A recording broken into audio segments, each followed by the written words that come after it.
पर्ने निश्चित एउटा कानुनी क्राइटेरिया हुन्छ।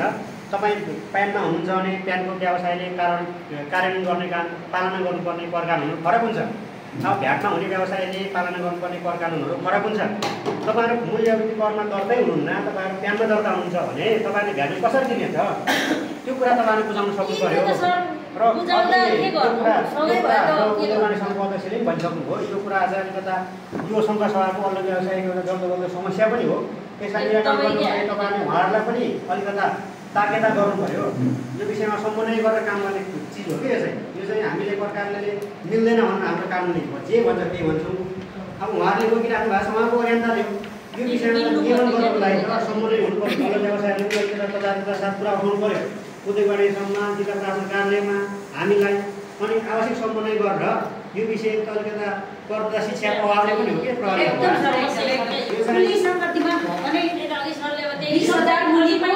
धेरै सामान तिमीहरूले छोरी गऱ्यो त भ्याट दिँदै भन्नेको अर्थ के भयो? अब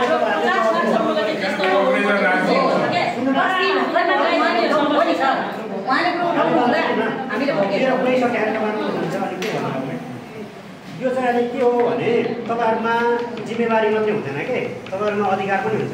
तपाईँहरू कानुनी रूपमा दर्ता भएको व्यवसाय भनेको राज्यलाई कर दिने व्यवसाय हो। तपाईँहरूले त सम्मानको साथ राज्यलाई कर दिनु भएको छ। तपाईँहरूको करबाट हामीले तलब भत्ता खाएर हामी यहाँसम्म आइपुगेका छौँ, तपाईँहरूलाई शिक्षा दिइरहेको छौँ भने तपाईँहरूको बुझ्नु पाउने अधिकार त छ नि त।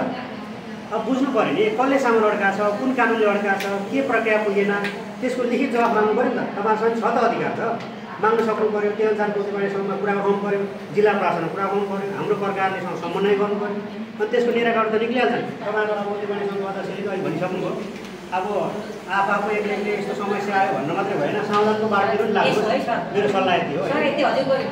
अस्ति हाम्रो सामान उहाँले भन्नुभयो सामान अड्कियो 12 बजे राति तल पुलिसले कुन जिल्लामा अनि त्यहाँ कोशी ब्यारेजमा गाडीवालाले फालिराख्छु भन्छ। हामी त अर्को गाडी यहाँ मान्छे पनि सामान मात्र पठाएको, त्यो हाम्रो 5 दिन मात्र गएको। अब त्यो भन्दा 1000 पैसा दिइहाल्छ, 2000 दिइहाल्छ लगिदिने। अब हामी गएर सामान उठाएर पुऱ्याउनु भन्दा त पैसा दिएर गाडीवालाले लगिदिनु। राति 12 बजे राति कहाँ अब अध्यक्ष कहाँ सुत्नु भयो, कर्मचारी कहाँ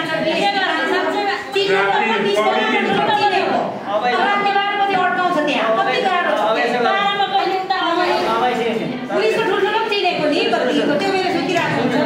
आफै पशुपति नगर भएर यसो गर्नु न, तपाईँको कुरा ठिक छ, तपाईँको कुरा आक्रोश पनि बुझ्यौँ। अस्ति मैले त्यो कुरा सिरियसली त्यो पछिको दाजु अब तपाईँले के गर्नुहोस् भने अब मैले फेरि पनि भने है तपाईँ सुन्नुहोस्, गर्नु त गर्नु न तपाईँको कुरा। तपाईँमा कुनै सामान लानु छ भने सङ्घसँग उद्योगवाणीसँग एउटा सिफारिस गरिदिन्छ, यो यस्तो सामान भनिन्छ, आउनुहोस् सिफारिस गर्नुहोस्, त्यसमा रोक्यो भने हामीलाई कुरा गर्नुहोस्। अब तपाईँले यसो गर्दाखेरि अब हामी व्यवसाय के छौँ भन्नु त हामी अर्काहरू गरिदिन्छौँ।